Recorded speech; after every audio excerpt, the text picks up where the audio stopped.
Keir Starmer ప్రభుత్వం digital ID పెడతాను అనగానే ఇప్పుడు దాని వ్యతిరేకత ప్రారంభమైపోయింది. ఇది సొల్యూషన్ కాదు. వాస్తవంగా మైగ్రెంట్ క్రైసిస్ని కంట్రోల్ చేయాలంటే మైగ్రెంట్స్ ఎవరో తెలుసు, శరణార్థులుగా మీరే అక్కడ లిస్ట్ ఇచ్చి పంపించారు. వాళ్ళని వెనక్కి పంపించడానికి ఏంటంటే లేదు అక్రమంగా వచ్చి అక్రమంగా ఉంటున్న వాళ్ళని పంపించడానికి అంటే ఆ లెక్కనైతే కనుక బ్రిటన్లో ఉన్నటువంటి వాళ్ళు ఎవరు బ్రిటిష్ పౌరులో వాళ్ళ ఫేసులు చూస్తే తెలియదా? బయట నుంచి వచ్చినోడు ఎవడో తెలియదా? వాళ్ళ మీద నిషేధం పెట్టాల్సింది పోయి డిజిటల్ ఐడి అంటూ టోటల్గా మన వాళ్ళ ప్రైవసీకి ఎందుకు భంగం కలిగిస్తున్నారంటూ బ్రిటన్ పౌరులు కీర్ స్టార్మర్ ప్రభుత్వాన్ని అడుగుతున్నారు.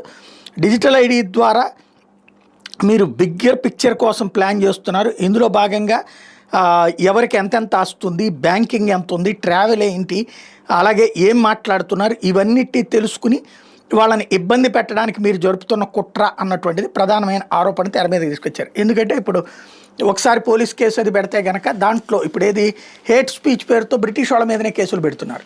వాళ్ళని అడ్డుకోవడానికి ఈ కొత్త ఎత్తుగడ అన్నటువంటిది ఉద్యమకారుల అనుమానం.